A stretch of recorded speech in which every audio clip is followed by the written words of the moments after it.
Dalad bulsho oo ay helaan beelaha la takoore ee Soomaaliya waa mid ay sugayaan in ay maalin u timaado iyadoo taariikh ahaan aan lahayn xogo sax ah oo ku saabsan sababta keentay in dad Soomaaliyeed oo aan lagu muransanayn Soomaalinimadooda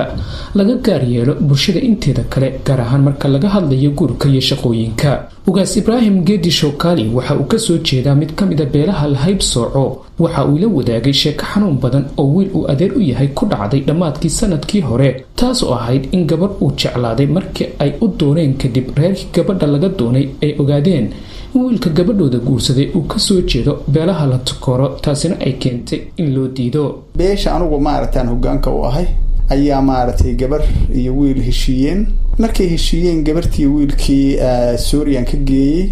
cidi waa la xiriiday waa duceysana bunaan dibana waa faataxaysanay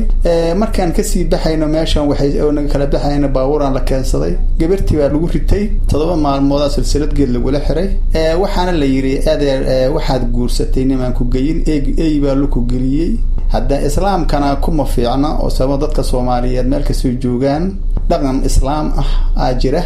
waa isku af waa isku luqad waa isku diin waa isku dal haddana dhaqan xumadaas waa jira sharafna looma dhowrin. Ugaas Ibraahim ayaa sidoo kale dalbay in Soomaalidu qirato inay dulmiyeen beelahooda si xal loo gaaro inay dulmiyaan waa inay qartaan say gudaha dibadda ku joogaan inay haybsooceen gudahana ay nagu inkireen xaquuqda cadaalad in inkireen waa inay qiraan oo madal ka dhigaan oo gogol ka dhigaan oo raali gelin ka bixiyaan oo yiraahdaan waa qaldannahay oo bagdhow naga siiyaan dadka Soomaaliyeed kala maarmay in daal ku diidin jid wanaagsan oo islaamnimo lagu toosiyo wixii qalloocana la saxo wixii wanaagsan la wado. sidaas oo ay tahayna bulshooyin badan oo magaalooyinka ku nooli waxay u arkaan arrinka lagu faquuqa beelaha qaar inuu yahay ku tiri kuteen aan meesha ku jirin tahayna in si siman loo wada noolaado taasoo gacan ka geysatay ugu yaraantii in dhaqamadii hore ay ilbaxnimada magaalooyinka taalaahi ay wax ka bedesho. waa tan Faadumo Macalin Cabdullaahi oo kamid ah qoysaska Soomaalidu ay dhinac xajiso oo sheegaysa in sheekadii hore laga gudbay oo aanay maanta wax dhiba ku qabin guurka. gabdhaha iyaga sabankii horeeto waa iska jireen waxyaabo fuquuqa laakiin hadda dadkii bulshada way ilbaxday kale ayaa isqabnaa waa isguursanaa Soomaalidu markii hore isku dhaqan ahayn isku diin baan ahayn dad ay dariiqa asla ahayn hadeertaana wax dhibaato ah oo aan kala kulano dhinaca Soomaalida ma jirto guurka sidoo kaleeto wax dhibi ma jiraan gabdhaha iyaga oo dhan waa la wada qabaa anaguna waa guursanaa waxa ma jiraan waa laga qashin baxa wixii waaga horeeto dadka laga tiri badan yahay iyo dadka aan sabka ahayn wixii la dhigi jiray ma jiraan hadeertaan. faquuqii muddada fog lagu hayay dadka la haybsooco waxa ay nolosha ka riday dhalin badan oo aan u hawoon in ay wax bartaan maadaama ay aaminsanaayeen in si kasta oo ay wax u bartaan in noloshoodu aanay wax iska bedelaynin. ha yeeshee isla dhalintaasi qaar ka mid ah oo wax bartay ayaa horseed u noqday in caruurta qoysaskaasi laga caawiyo sidii ay wax u baran lahaayeen.